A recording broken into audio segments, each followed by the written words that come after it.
Okay, good afternoon, everyone. I'm going to give it a couple seconds for everyone to enter the webinar. All right, as everyone's entering, I just wanted to welcome everyone to this Wednesday webinar. This is a double feature for this afternoon. So if you joined us this morning, hopefully we won't have any technical difficulties this afternoon like we did this morning. Kind of worked through the kinks today. My name is Kirsten Bayer with the Illinois Center for Specialized Professional Support at Illinois State University, and I will be the moderator and your technical support for today's webinar. Today's afternoon topic is Ticket to Work. Just a couple of housekeeping things before we get started this morning or this afternoon. As a reminder, all participants on the call are in listen-only mode and you cannot unmute yourselves. If you have questions as this webinar proceeds, please post those in the chat or in the Q&A box, and we will address them at the end of the webinar. A reminder that this session is being recorded, and the presentation and recording from today will be available on Illinois WorkNet and on our website within 48 hours. I will put the link to the slide deck in the chat momentarily, and you should be able to download that and follow along with us. It also has all the pertinent links for today because we will be switching back and forth between the slide deck and the links and the URLs within the slide deck. So feel free to follow along with us with those links as well. And then another housekeeping item is that in an effort to be as accessible as possible, this webinar is offering closed captioning. And if you need a separate accommodation, feel free to reach out to me privately through chat, and I will do my best to accommodate you. At the end of the webinar, each attendee will receive a follow-up email, which will include a survey asking you about today's webinar, as well as the link to the recording and the slide deck. And that will go out tomorrow at 1 o'clock, so 24 hours after this session. Please feel free to provide feedback and suggestions you have for this session and to improve upcoming webinars. I will also put that same survey link in the chat towards the end of the session. If you have a couple free minutes after the session while it's fresh in your mind, to go ahead and take that follow-up survey. And then a reminder, if you experience any faulty internet connection or audio and you would prefer to call in, please do so using the phone number in your original registration email. And with that, I'm going to start us off with our beginning Wednesday webinar polls that we start off with every session. It is live now, so feel free to answer, but we would just like to know where you're joining us from this afternoon, your general area. And if you join us on most Wednesdays, then you are very familiar with these polls, but we do appreciate you always answering them for our analytical purposes so we can keep track of our PD. So we'll give everyone about another 30 seconds to answer this poll.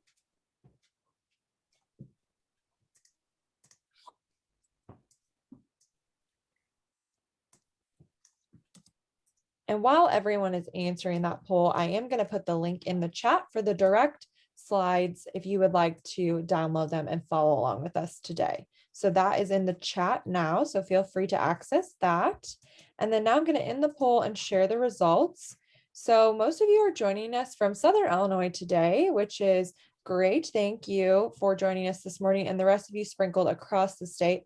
I am joining you from Central Illinois, so welcome to all my fellow Central Illinoisans. I always like to say that. And then the next poll is just which partner do you best represent that you're joining us from today? So we'll give everyone about 30 to 45 seconds to answer this poll as well.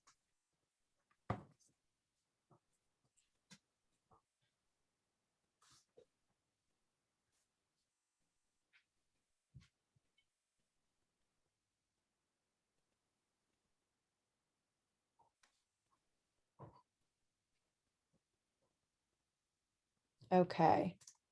So I'm going to end that poll and share the results as well. So most of you are joining us from Title I this afternoon. So welcome back if you were on the webinar this morning, and welcome to those who weren't. And we're excited to share this double feature with you today. We have our presenter, Kim Farley, joining us, and she will be speaking about Ticket to Work. Kim, I'm going to hand it off to you. Okay, thank you. Okay, hi, my name's Kim Farley. I work for the Illinois Division of Rehabilitation Services and the Program Income Unit as the Ticket to Work Program Advisor. So I thought I'd just give you a brief overview of the Ticket to Work program and how it works. So the Ticket to Work program is designed to provide individuals that receive Social Security, disability insurance, or Supplemental Security Income benefits based on their disability, or both of them, the opportunity to enter the workforce and then maintain employment with the goal of becoming self-supporting. And our goal here at DRS is to provide the services that our customers need as so they can achieve these goals. And at the same time, we achieve our own goals of having successful case closures. So in this next slide here, it shows you how, if you want to go ahead and change the slide, Kirsten, thank you. It shows how one impacts the other, and then the final result is that everybody benefits. So this just basically shows how this all works, where initially the field staff or our counselors, they provide the services like guidance, job coaching, placement, equipment that's needed, schooling, referrals, and so that they will achieve a successful case closure. And then as a result, hopefully the customer, best case scenario, the customer obtains employment and then they become self-supporting. And from this, while they do, now I work in the program income unit for the Ticket to Work program and stuff. So what we do is we monitor the ticket assignments and the VR cases for those successful closures and outcomes, and process the claims and the ticket payments and stuff. And then any reimbursements that we would get would be refunded, and then we use that to fund the VR programs. So in the end, it's a win-win for everybody. The customer obtains employment, becomes self-supporting, and while they're in the Ticket to Work program, they're not subject to continuing medical disability reviews. So, and then plus, as a result of the successful closure, and the customer attains the certain milestones, if it's a ticket, if we assign it as ticket, or if they reach substantial gainful activity, or I'm going to shorten it. So if I say SGA, that's what I'm talking about. The Social Security Administration, then they reimburse us for certain administrative and direct expenses in relation to that. So, and then these revenues, then, like I said, they're put back in and used to fund the VR programs and other grants under VR.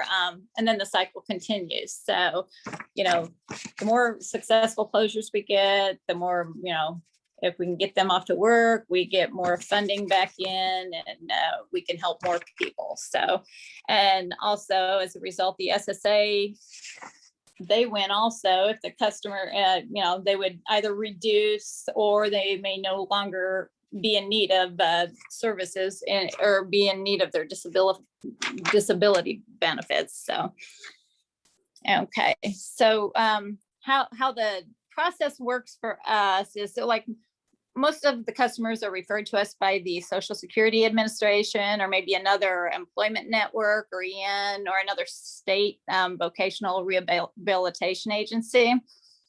So once they've contacted us, and then eligibility is determined, which to be eligible for this program, they must be receiving SSI or Ssdi benefits, or could be receiving both, and be anywhere from 18 to 64 years of age.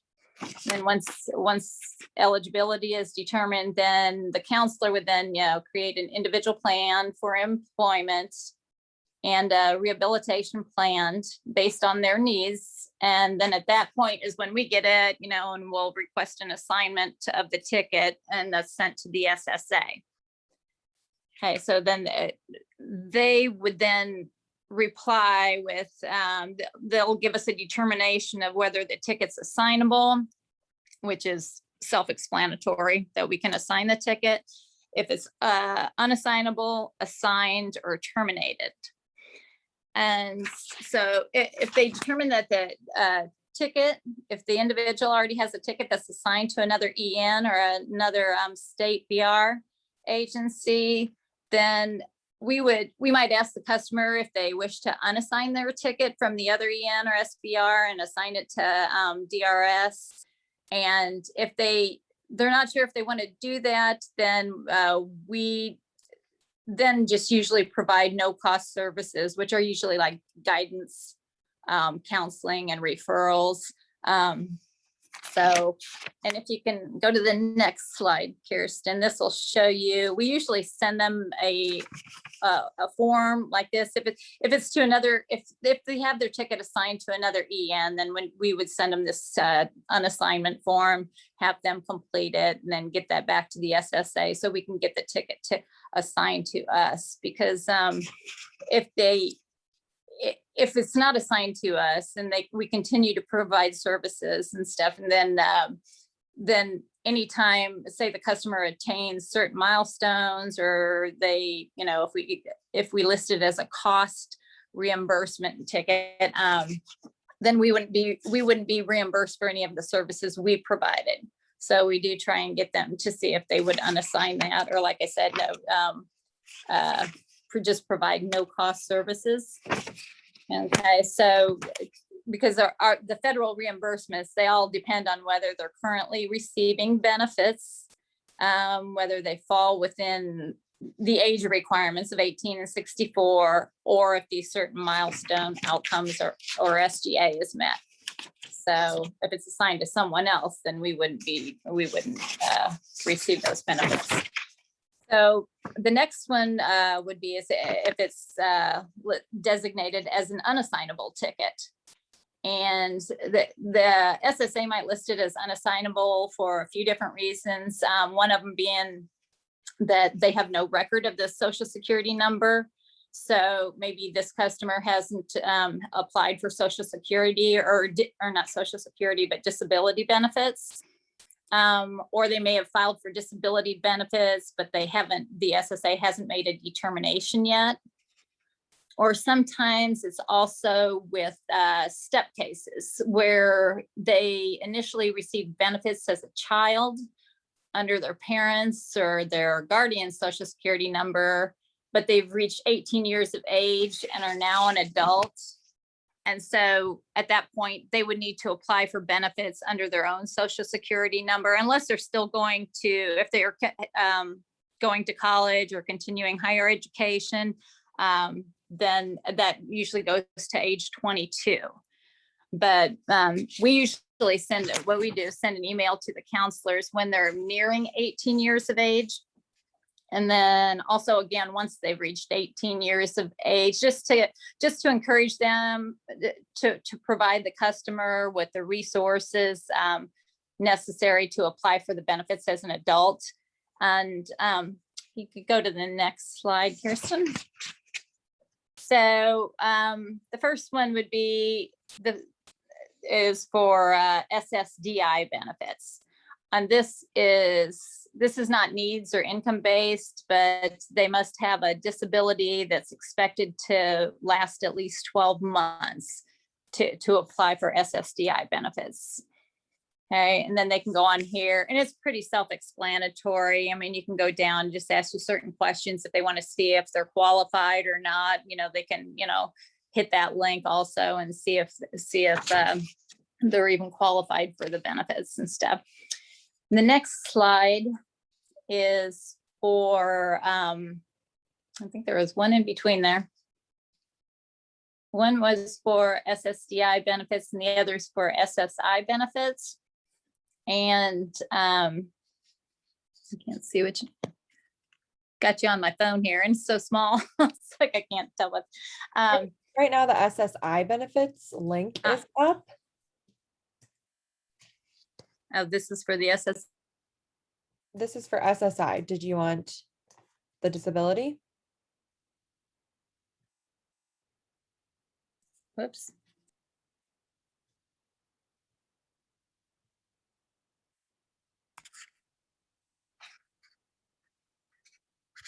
Oops. Are you there, Kirsten? Yes, we're all here. You can still. Okay. I was like, it keeps saying my microphone. Okay, now it's unmuted. Okay. Which website did you want up, Kim? For the SSI Okay. benefits. Yep, that's up right now. Okay, so that one shows that it's based on if they apply for these benefits. This one's based on their income, and it has certain asset restrictions. So same thing, kind of self-explanatory. Just go down if they have questions. They can contact. I think there's a number for a contact on there to see how they would actually do it. But this way too, I think they can log in and make their own account and stuff, and then this way, or somebody to help them or something, so that way they can go on there and look and see where it is instead of calling the Social Security Administration all the time. And we all know when you get on the phone and you're on hold half the time, so that's helpful there. So on these step cases, so if a child is under 18 and receiving SSI benefits based on their parents' income, the Social Security Administration, they'll typically notify the family of the redetermination process. So at age 18, they go through a redetermination and determine their eligibility at that time as an adult. So they also might qualify for benefits as a dependent based on their parents' earnings if they're under the age of 18 or 19 if they're a full-time student in high school. But these benefits will terminate unless their disability began before age 22, and then they would have to meet the definition of disability for an adult. Okay, if they're already receiving SSI benefits under their own Social Security number, they might still want to check if benefits might be payable on a parent's earnings record, because higher benefits might be payable, and their entitlement to Medicare might also be possible under their parents' earnings. When it comes to this, we usually recommend they speak with a benefits advisor with the SSA. There's a benefit advisor here that they could contact, but it gets into a little bit more detail and stuff. So it's probably best they speak with a benefits advisor. Sometimes, if they're not determined eligible, like during the initial IPE, then what we do is our counselors, we have every time, annually, they'll review that and stuff just to make sure and stuff to see if they are eligible for that. So, okay. And the next one would be the terminated ticket. It might designate it as a terminated ticket. And what that means is that the most recent ticket's been terminated.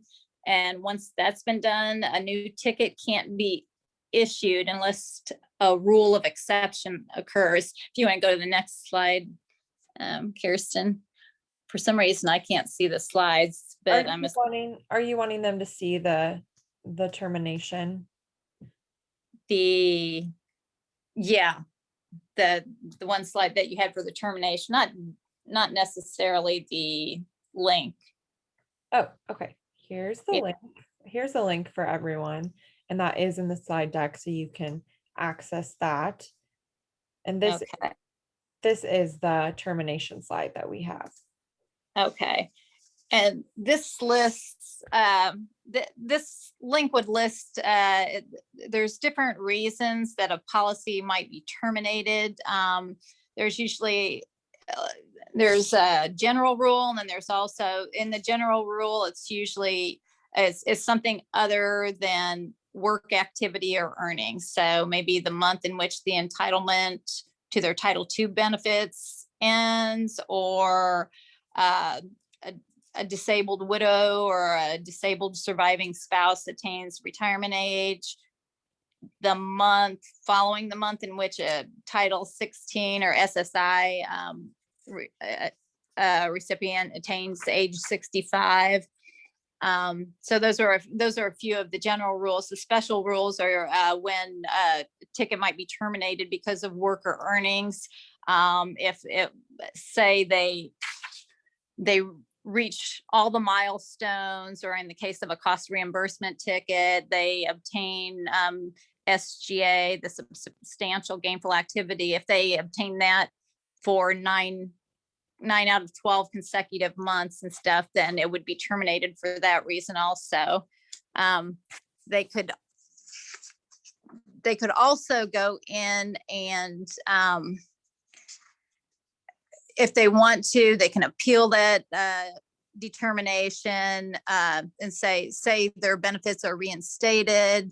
They could check with the SSA on that and stuff. But usually when we get something back that says it's been terminated, we would notify the counselor that it's been terminated, and the customer would need to contact, because we won't get any reimbursements at all on a terminated ticket. So then the customer would need to contact the Social Security Administration and see what the reason is for termination.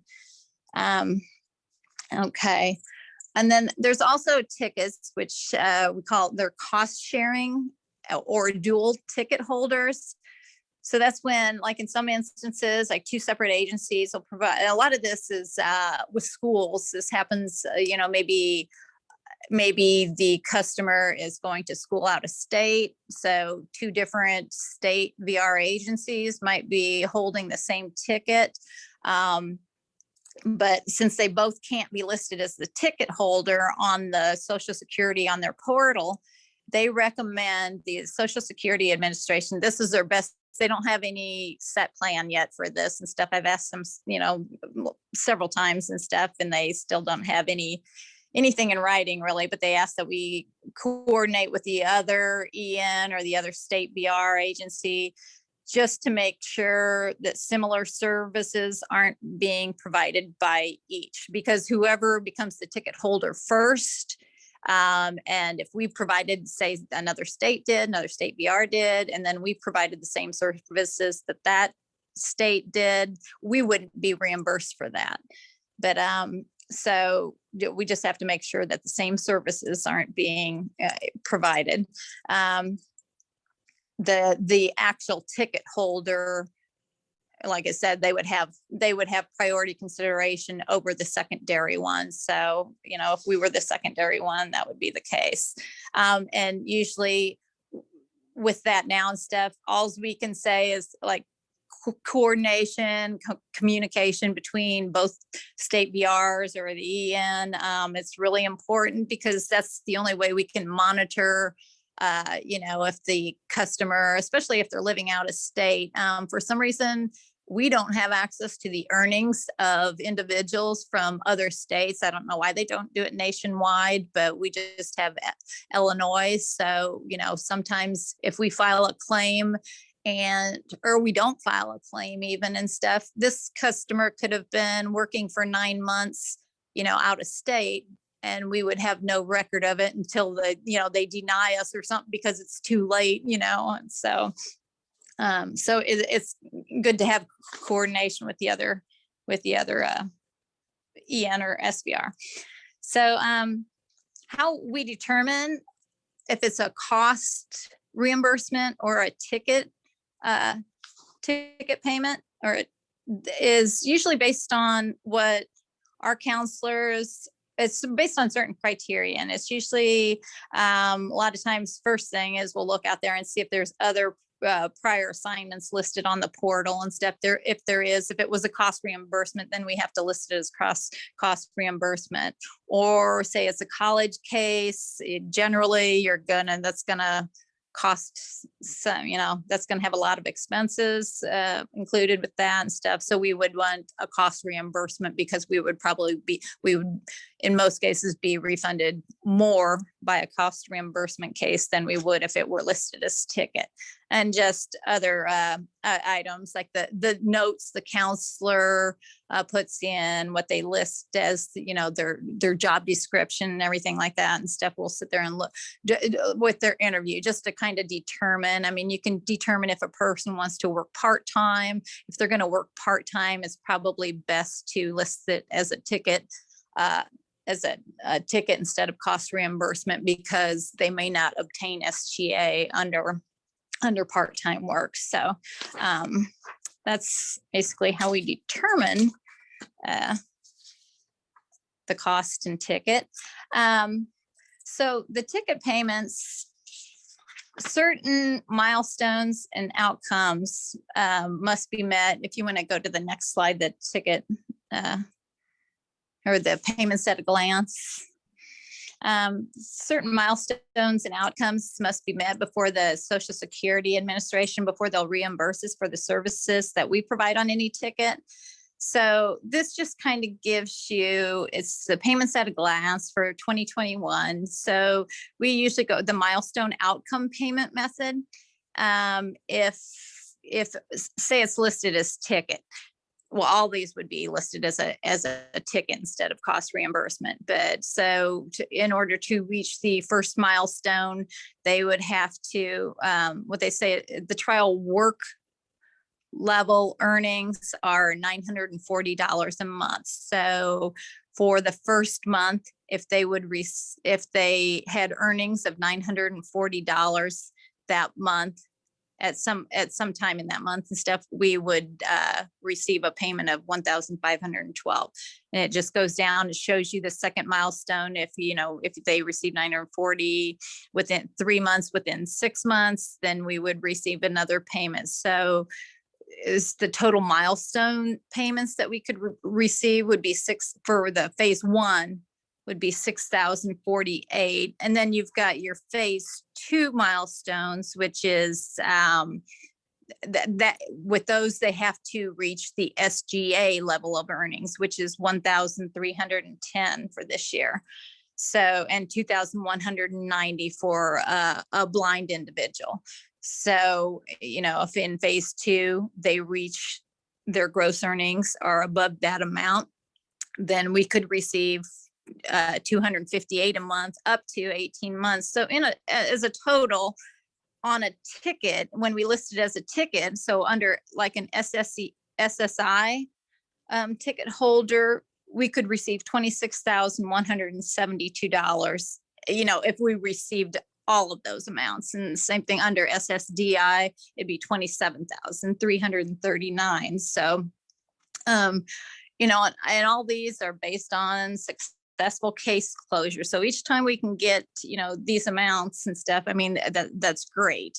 A lot of times it may not be the full amount, because like on this next, if you want to go to the next slide, Kirsten, on this shows certain exclusions, like for the phase 1 milestones. And a lot of times we may not get, all of the phase 1 milestone payments and stuff. So what they do is they look back, it's called an 18-month look back rule.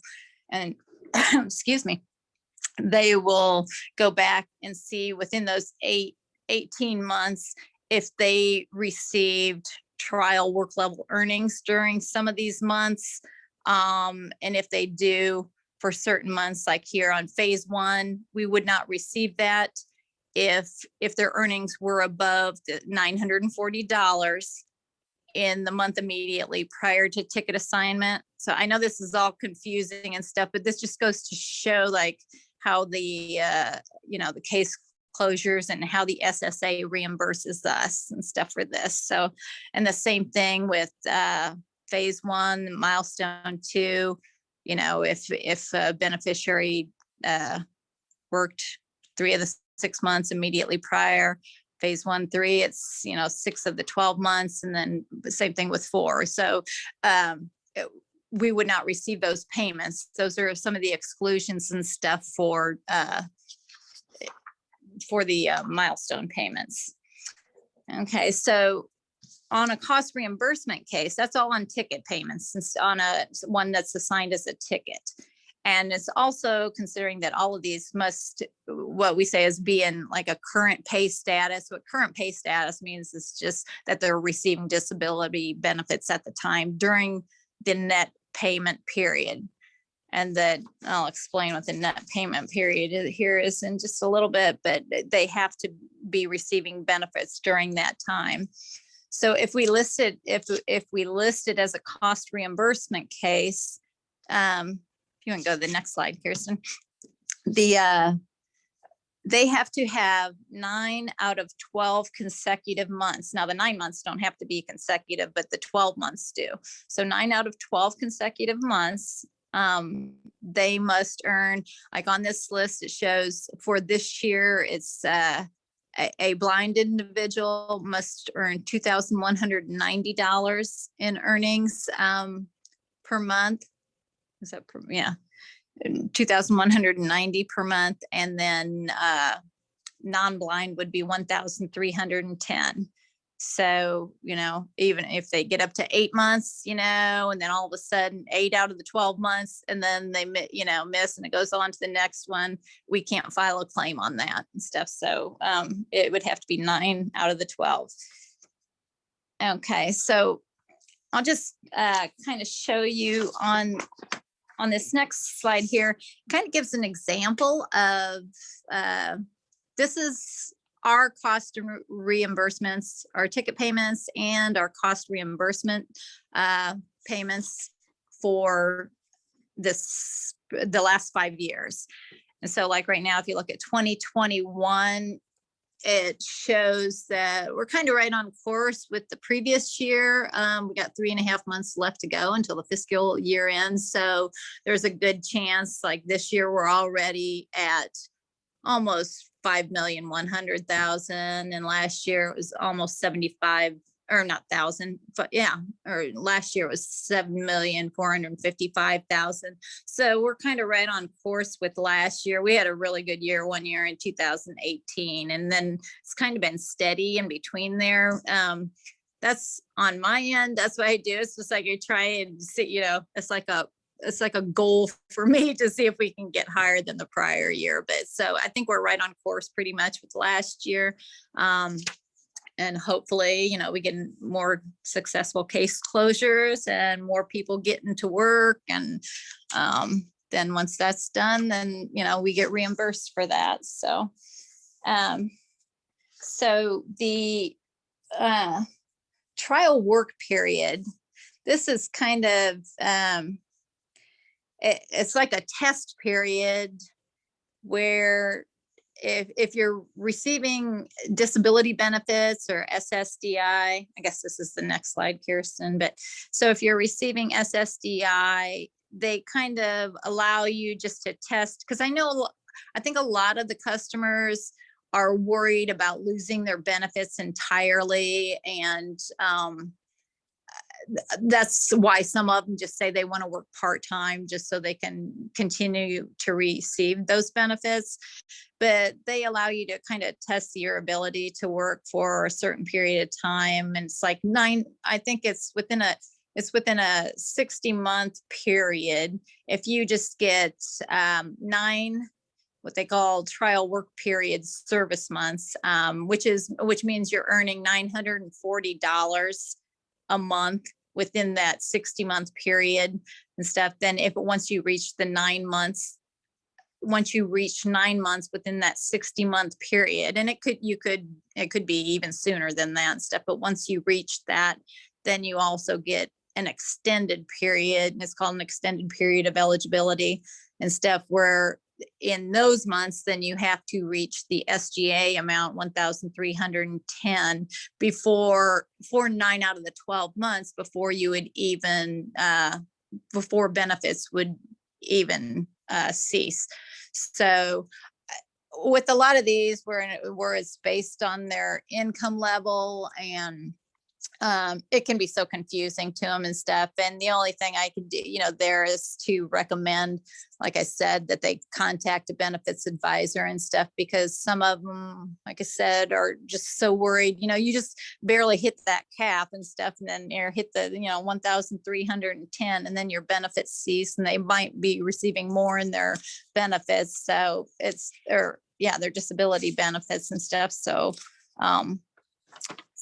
it's best to talk to someone regarding that, either at the SSA, or like I said, we have a benefits. Actually, I think we have two now. I can't recall the new person's name, but so once we close the case, we will continue, DRS continues, we'll monitor the earnings usually for a couple of years, because sometimes it might take that long, before they reach, this is on a cost reimbursement case, maybe it might take that long, until they attain 9 out of 12 months of substantial gainful activity. That we'll monitor the case for that long too, sometimes, 2 to 3 years and stuff, until that's been met. Or after 2 years, we will close the case and unassign the ticket if the customer also requests it. So, sometimes we'll have customers call and they'll say, hey, I closed my case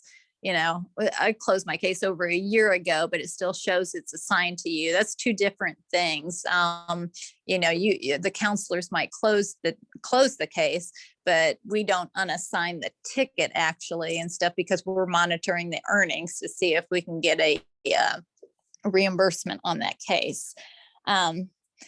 We also sometimes like open cases, like the case is continue, like we might file a claim on a case that's still open if sometimes the customer will work 9 out of 12 months while we're still, working with that customer. We've I know in the past we hadn't done anything on this. We'd close the case, but then some of these, they're, like I say, they're might be a college case. And then, they continue to pay for their tuition, all their schooling expenses, and we're not getting reimbursed on any of it because we filed a claim on it. And we have to file a claim, because if we have to file a claim within 1 year from when they reach that 9 out of the 12 months of that SGA earnings amount. So, and if we don't file it within that 12 months, then we don't get to receive those funds at all. So they'll say it's not a timely filing, and we won't be reimbursed for those funds. So whether it's open or not, we have to file that. And if you went to Kirsten on that, the net payment period, I'll just kind of show on the next slide. This kind of shows the net payment period. It begins with, okay, so it's either the ladder of the referral date or the date the benefits begin, the date they're entitled to their benefits as determined by the Social Security Administration. So that's when that's when the net payment period begins. So we're only getting reimbursed for anything in this period. Then it ends at either the earliest of either the closure date, so when the council closes the case, or the last month of consecutive SGA. So when they reach 9 out of 12 months and stuff, then that's when it ends. Our benefit, once the SSA determines that they've reached that, earnings level and stuff, then they'll say the ticket is not in use and stuff. So we won't receive any payments for anything beyond that, any reimbursements for any expenses beyond that point. So that just kind of gives you an idea when that net payment period is. So the next slide, I think I might be cutting it short. I think I talk fast, Kirsten, but the next slide shows a list of service providers. So a lot of times, if we have either not just a job referral, but the continuing services that the customer needs, even if we, if we might close the case and then refer this to, another EN or something, you can go on this link here, and it shows, if you go down, I think it's in the lower right-hand corner there and stuff, if you choose the option 2 that shows direct search, it gives you the option, you can select the types of service providers that you want. So say if you just click one of them and stuff, you could list that, and then just enter the zip code, the area where you want to look for a service provider in that area and stuff. Then you can just click on that, and it'll give you a list of like ENs, or if there's a state VR, in that area and stuff that you could look for. So Kim, do we want to walk them through that? I'm on the website now. I can't, for some reason, I lost their picture a long time ago, but it's down, if you go, do you see in the right-hand corner, or like lower at the bottom, there's an option 2 that says direct search. Yeah, start your direct search. Yeah, if you click on that, and then you just select one of the type of providers. What is it? Does it list their like employment network? Yeah, the first one is employment network. Do you want to do that? Okay, yeah, just go ahead and click on employment network, and then it asks you to enter the zip code. So say you just enter, I don't know, my 62704. That's where we are, or I am. And then start new search, and it kind of narrows your search of what employment networks are within this area. It should give you a list of different providers. Is it showing that? I don't know why I can't get this picture. Yes, it is. Okay. So that way too, if someone's looking for and I know sometimes, we probably work with certain ones, but this gives them a list of any in that area, or even if you list another area or something, maybe that person's moving, or they're not really close to your area there and stuff, just in whatever zip code, you just list that and stuff, and it should give you a list of providers in that area, both EN or state BRs, or whatever you're looking for on there. So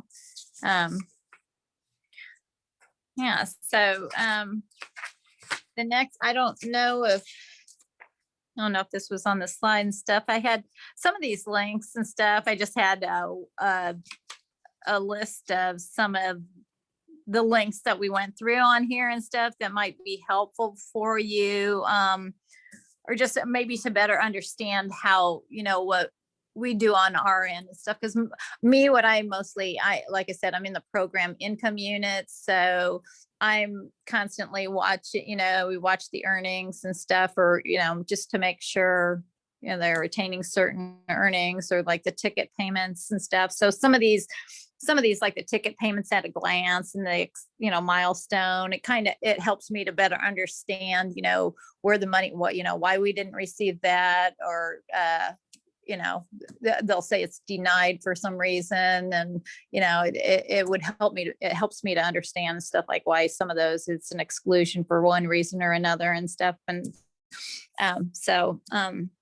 if that helps on on these links here, that they can go into, and I think I cut it short there a little bit. If anybody has any questions and stuff, I can. That's totally fine that we're running a little bit short. So yeah, we will take questions at this point. Or if you would like us to go to any of these links, we're more than willing to do that as well. Kim, the first question came in. How do you suggest that we explain what the ticket to work is to the customer? They receive paperwork from SSA and they don't always understand. Okay. That's basically, I know a lot of, like I said, I know a lot of the customers are kind of leery about losing their benefits. And that's, in that situation, like I said, I think I would refer them to, an SSA advisor. But the Ticket to Work program is to help the individuals to get out, because I know a lot of them want, they want to get out and work and, be a part of society and help and contribute. And so, just to get out and get employment in it, and it gives them, there's all kinds of benefits there too and stuff. Like if they need schooling, they can, a lot of times and stuff that DRS will pay for, their tuition, education, books, expenses.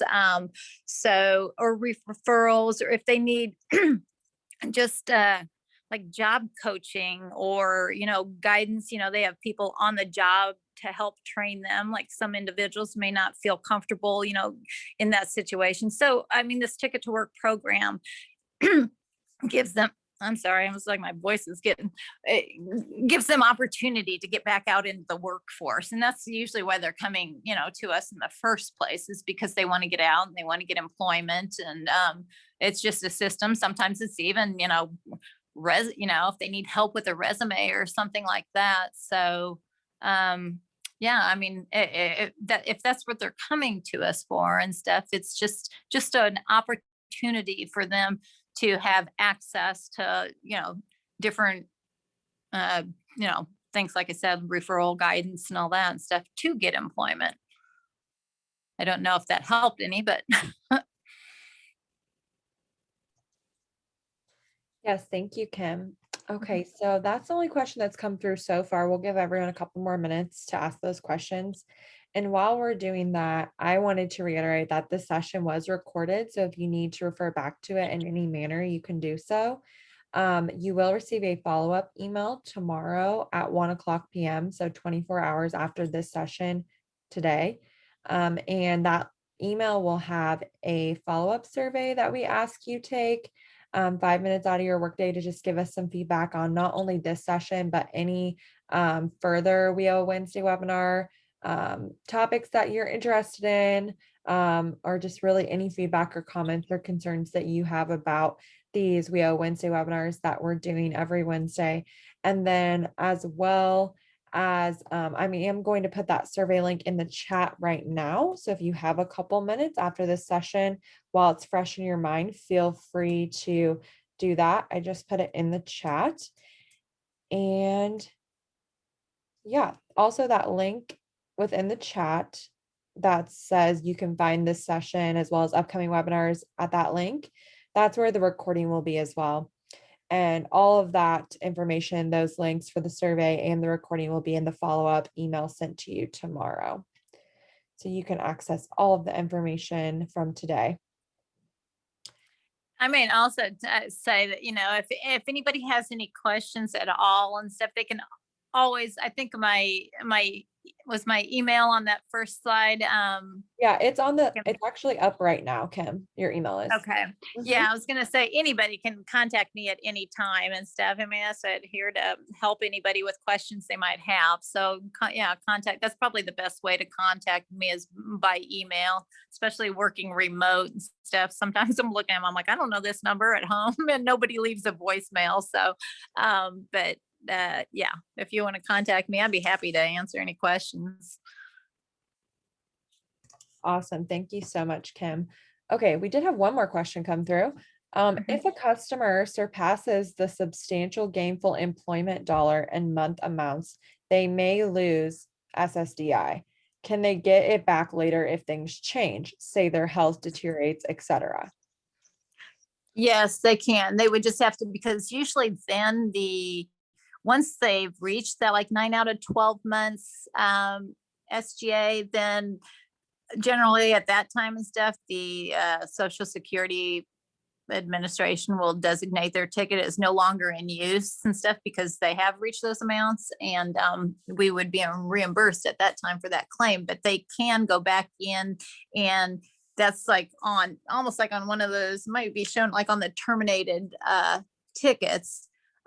It was terminated because of their wages or earnings and stuff. But if their health deteriorates, that's one of the special reasons there and stuff why they can go in and they can reapply for benefits to determine their eligibility at that time. So, and then they could reinstate, and then a new ticket could be issued after that. Great, thank you. Kim, for asking or addressing that as well. Any other questions, please feel free to put those in the chat. We do have quite a lot more time, but we will probably end here if there are no more questions. Who doesn't like to get done with a session early, right? Get some minutes back to your workday, get some things done that maybe you were going to push off until the end of the workday or tomorrow. You can get those things done now. So we will give you this time back to your workday. Thank you so much for joining us during this session. Again, this is recorded and all the information will be pushed out to you tomorrow. And then if you have any questions or follow-up questions, please feel free to reach out to Kim directly, or you can always contact our support email, and I will put that in the chat now for you. You can always contact us as well. And yeah, with that, any final thoughts, Kim? No, I just, everybody have a great day, and please don't hesitate to contact me.